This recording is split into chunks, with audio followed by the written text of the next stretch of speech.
It is Music City, USA, but Nashville is so much more. This is a must. Then we head to Las Vegas for a restaurant that has been reborn and will leave you singing in Italian. Then we look at a cocktail that is part of a new trend in mixology. The Zintini is putting the mix back in mixology. Undercover Jet Setter is all over the U.S. and the world, so buckle up.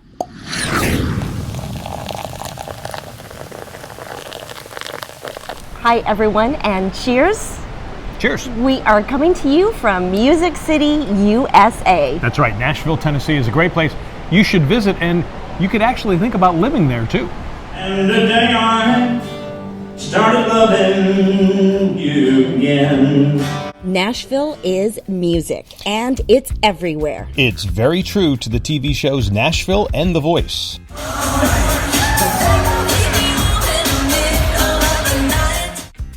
But Nashville is also about entertaining yourself with down-home fun, food, drink, and the locals. And we'll go off the beaten path. But first, visit the spiritual and musical center of Nashville, that is the Grand Ole Opry.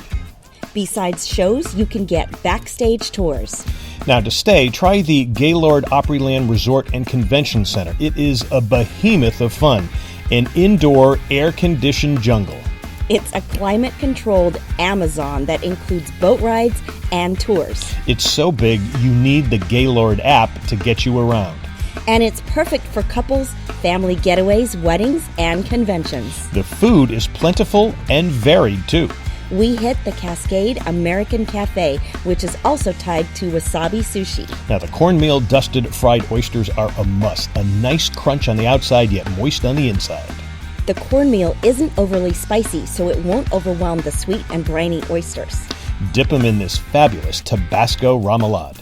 Next, 2 specialty sushi rolls. The Crazy Ari is their most popular. Loaded with tempura shrimp, crab, cucumber, and masago, then wrapped in avocado and topped with sriracha hot sauce. Delicious and just the right amount of heat from the sriracha. Next, the rainbow roll. Fresh crab, avocado, tuna, salmon, snapper, and Escobar. Super yummy and not too filling, so there's room for more. Now, we sipped on 2 favorites thanks to our wonderful waitress, Elsa. The Peach Rita. Leery about sweet margaritas? Don't worry. This was perfect. You still get the tequila burnt taste. The peach puree is natural and not sugary that goes great with the tart from the lime. Next, a Tennessee twist. The Tennessee Tea. Jack Daniel's Tennessee Whiskey, Triple Sec, Lemon, and Pepsi Cola. A refreshing kick, especially on a hot, humid Tennessee summer day. Later, head to the Conservatory Wine Bar, which is also connected to the Italian restaurant Ravello. They have a full complement of wines from popular regions. And homemade pizzas, not all gluten, too. And look at this gorgeous cheese plate. There are 5 kinds of cheeses along with a fabulous fig spread. Do this before and after a meal, which we did. This is great as a light early dinner or a late night snack. Now, you could stay at the Gaylord and never be bored, but you'd miss the rest of Nashville. Not far from the Gaylord and the Grand Ole Opry are 3 local classics. First, Cooter's Dukes of Hazzard Museum. You can pose with General Lee, the infamous car of Bo, Luke, and Daisy. Inside is a celebration of the iconic hillbilly show from the late 70s and 80s. And it's free. Boss Hogg won't pinch you, but you might get pinched wearing these Daisy Dukes. But he might get you for the moonshine at Caney Fork, a few doors down. Caney's has this Bloody Mary with moonshine and their own Bloody Mary mix. This porch swing punch was a sweet addition, and plenty of moonshine in there, too. You don't taste the moonshine, but you feel the moonshine. Absolutely. And too many of these at Caney's, and you might think you woke up in the wilds. This is a cool place honoring and serving up wild game and farm-grown catfish. Meet Lightning. And just like Nashville, even the catfish entertain you. Don't worry, these guys aren't eaten. There's one of them, his name is Lightning. Lightning likes to eat out of people's hands. So if you kind of hold food next to him, his mouth kind of expands and he comes up and he kind of takes your whole hand in a little bit. But if you're not scared for it, he's not going to bite you. It's a lot of fun. All right, and Lightning's never going to, he's just a posing fish. He's never going to be an eating fish. Yeah, he's never going to be eaten. He's too pretty to get eaten. Lightning is the star of the show here. But the gators are eaten in these Cajun fried gator tail bites. First thing they gotta know is gator tail is so good. It sounds a little sketchy, a little risky, but then you try it, kind of looks like chicken, and you eat it, and it's beautiful and amazing. And he's right, they are good. You need to give them a try. And yes, they taste like spicy chicken bites. Now, we also hunted down the wild game platter. Not that frogs are wild game. Here they are big and farm grown. And yes, they taste like chicken too, like delicate dark meat. And in the middle is outfitter stew. These patties are elk. They were good with a different beef type of taste. And there is the catfish, lightly breaded and moist on the inside. Next, race a few doors down to the Nashville Palace. This is down home good Nashville fun. Long enough to let my heartaches mend. Now, where else can you get entertainment like this at lunch during the week? We had our bartender whip up 2 local splashes. The Lynchburg lemonade had Jack Daniels, triple sec, a squeeze of full lemon, and soda water.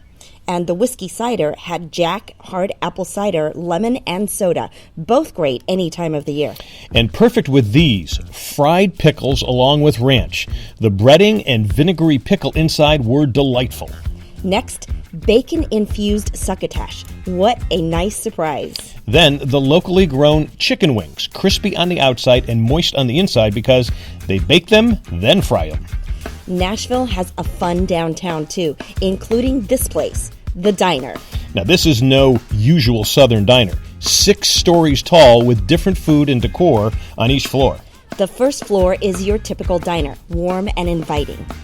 The 3rd floor has fine dining. The 6th floor is an elegant sports bar with a fabulous view of downtown Nashville and fabulous food. Now, we had a medley of oysters. 6 were oysters Rockefeller, 6 were oysters with garlic and Parmesan.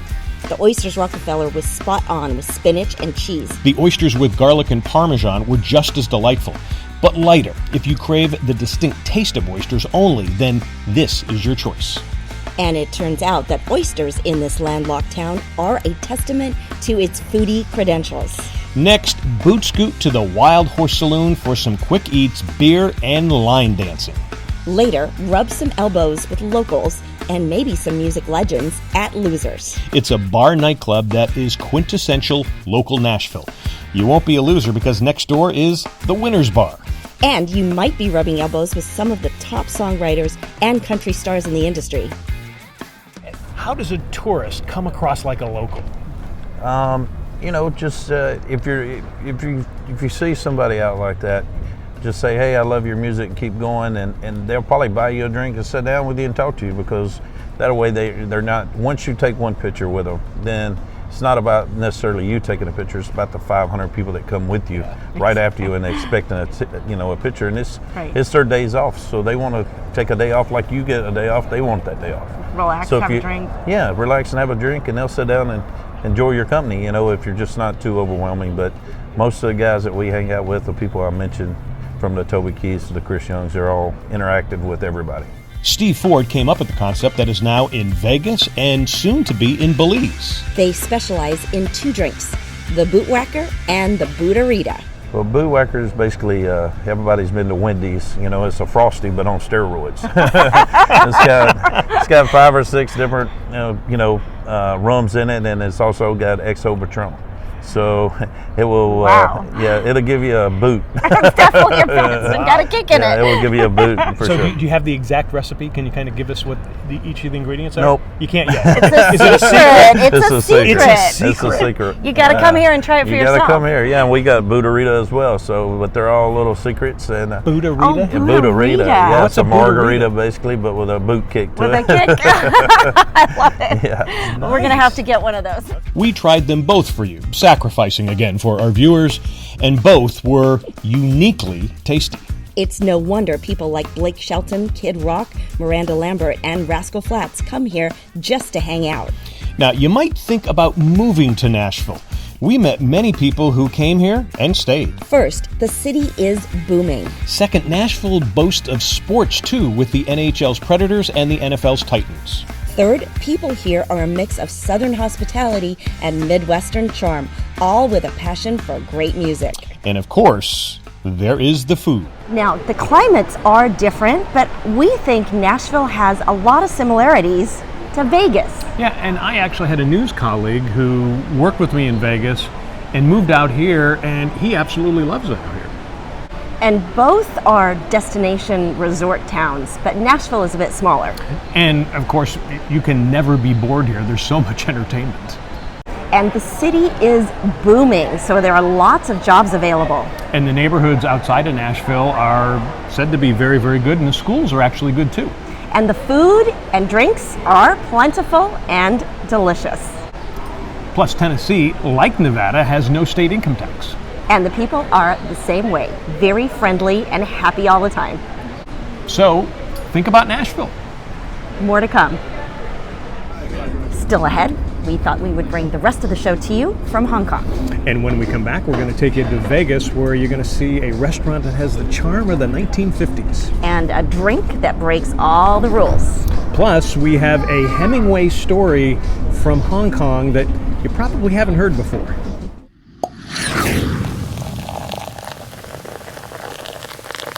Well, welcome back. We are in Hong Kong, and you know, Hong Kong has a lot of that Nashville feel in it, too. Yeah, it really does. I mean, it has a lot of the late-night honky-tonk music that we've been to, and they're great atmospheres. Oh, absolutely. And Hong Kong is also very much like Vegas, with a lot of great traditional-type restaurants. Yeah, which kind of reminds us of a restaurant we found or refound just recently in Vegas. Refound is a good way to put it. It's the Italian-American Club. And it's actually a Lyft driver that gave us the hint on this one. So we had to go check it out. And we are glad we did. So we hit Vegas, and it seemed like everyone we ran into was talking about the Italian American Club. Friends, colleagues, and even Lyft drivers.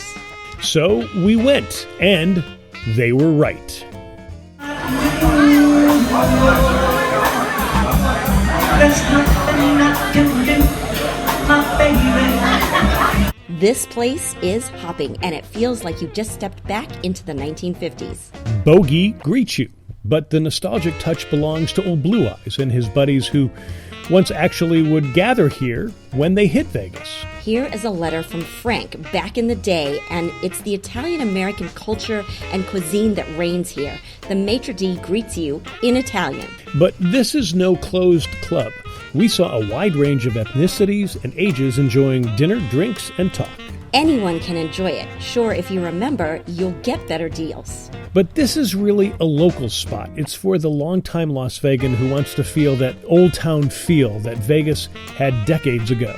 The Italian-American Club also has that Vegas heart, putting together scholarships for local students. Now, all this is happening in the past 3 years due to a total makeover of the facilities and the menu. It may have been made over, but you get that 1950s feel when it comes to the drinks and the food. So we dove into the past with the cocktails. First, I got the dirty martini, and the dirtier, the better. And then I sipped this Manhattan.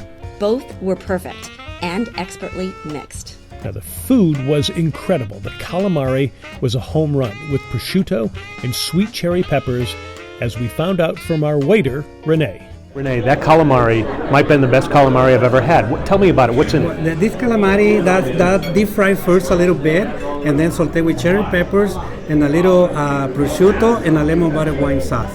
And they serve it with a lemon wedges. It's really, really nice calamari sauteed. And nobody else does it like that, do they? No, this is the only place they do right now here. The only place in here. So you want to try, you have to come over here. Next, we hooked the breaded cod. To steal a 21st century phrase, OMG. The breading was light but crispy, while the fish was flaky and moist and plentiful. And now, stealing from the 70s and flipping an old Woody Allen phrase, instead of the food not so good and the portions so small, the Italian-American Club is loaded with taste and portions. Same is true for the homemade pasta. Now, this is pasta that came with the cod. It's angel hair with fresh tomato and basil. It was piping hot, too. And this yummy carbonara was done in the classic style. It tasted like your Italian grandma had made it for you with lots of Parmigiano and cracked black pepper. And she wouldn't skimp on portions either. You will not go away hungry here. We complemented both dishes with a Girard Chardonnay from the Russian River Valley. Now, even though we were full, we couldn't resist this decadent tiramisu smothered in chocolate. Then we confirmed that the Italian American Club is a real Italian restaurant. They had in full supply Strega, the witch, our favorite Italian liqueur. Ben. They also have good cheer in their staff. That's great. Now, did you have to learn Italian to come and work here? Not really. Yeah, no, yes, I speak Italian. Parlo italiano, un poco italiano, and I'm working in an Italian restaurant for 27 years. Well, grazie. Prego, prego, buon appetito. Well, thankfully, they can keep their name as an Italian restaurant since they have Strega there. Well, it would be a little hard for them to change their name, but one of the things that I really loved about it was the ambiance. You really felt like you were back in the 1950s with the Rat Pack. You know, you really did. I could see my parents probably having dinner there if they were in Vegas. Oh yeah, me too. And it's not that far off the strip. You can take Uber or Lyft, which is what we did. And again, it was a Lyft driver who keyed us into what was going on there, and we had a lot of other friends talking about it as well, so give it a try if you're in Vegas. Yeah, it's fabulous. And when we come back, we are whipping up a Zintini. Yes, and it's a very disruptive cocktail. Or maybe the cocktail was disrupting you.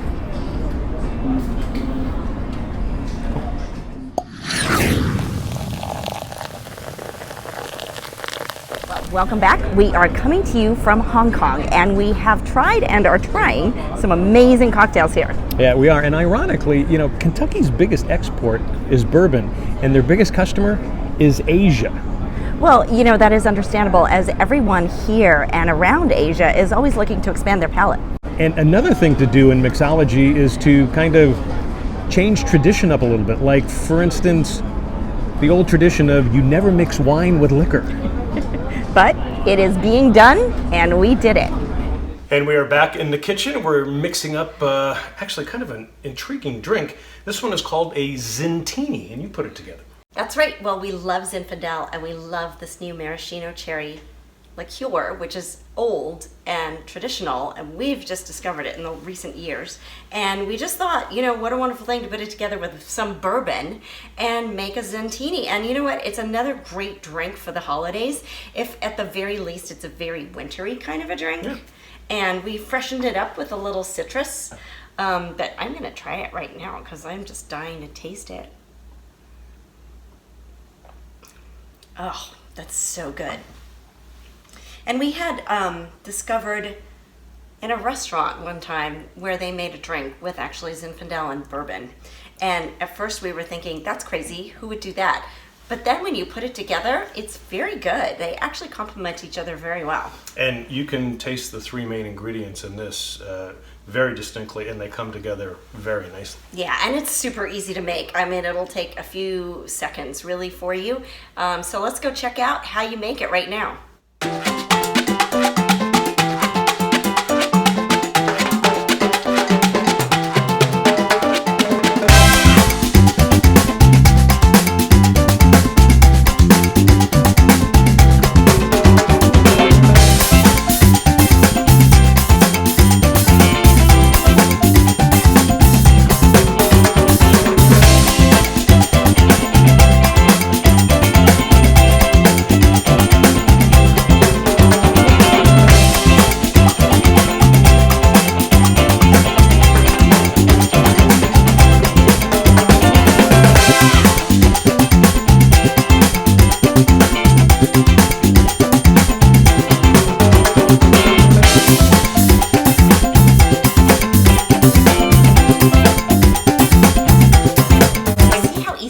To make, and it's so delicious. And you know what, this little lemon twist here, run it around the rim of the glass, add a little lemon juice like we did into the shaker, just a few drops. It really cuts through and adds an extra layer and dimension, and I just love it.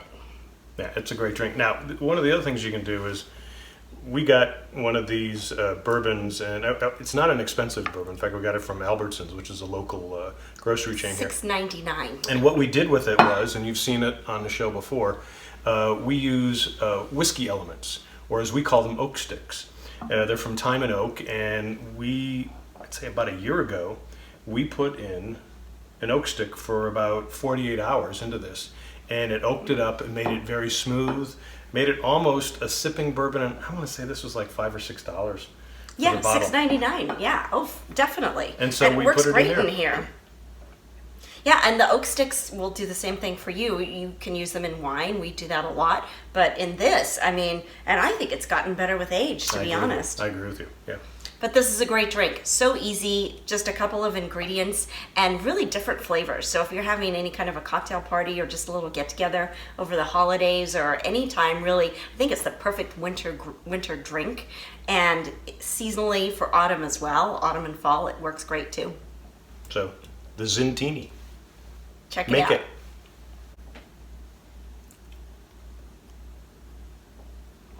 Oh, did you want some? Well, yeah, I'll have it from the other side here. You got lipstick all over it. It's not your color really, so I wouldn't worry about it. That's really good. And you know, that bourbon was only $6.99. What'd you say? $6.99. But in all seriousness, that was a delightful drink, and I think a lot of it has to do with the maraschino liqueur, which is something that you need to get and have in your liquor cabinet because it's not sweet or syrupy at all. It's very rich tasting, but earthy and delicious, and you just need a little bit, like a half an ounce, and that does make all the difference. It really does. And we've talked before about the fact that Ernest Hemingway was a big fan of maraschino liqueur, and he advocated it in a lot of his drinks. So why are we talking about Hemingway in Hong Kong? Well, there is a connection. There is an interesting story. Hemingway was only in Hong Kong one time. It was in 1941. And it was just as World War II was starting. He was just married to Martha Gellhorn, who was a famous journalist as well. So they were kind of here on their honeymoon. Well, and you know what? I think Papa loved Hong Kong, and he did his share of drinking and partying here, but not too much reporting. He didn't, and one of the reasons is because he was acting as a spy. The Treasury Secretary, Morgenthau, actually sent him here to see about the Chinese nationalists and the Chinese communists, to hopefully have them not fighting with each other and they would fight against the Japanese. There you have it, from Nashville to Hong Kong and a Hemingway anecdote in between. What else could you ask for? All right. Cheers. Thanks for joining us. Cheers from Hong Kong.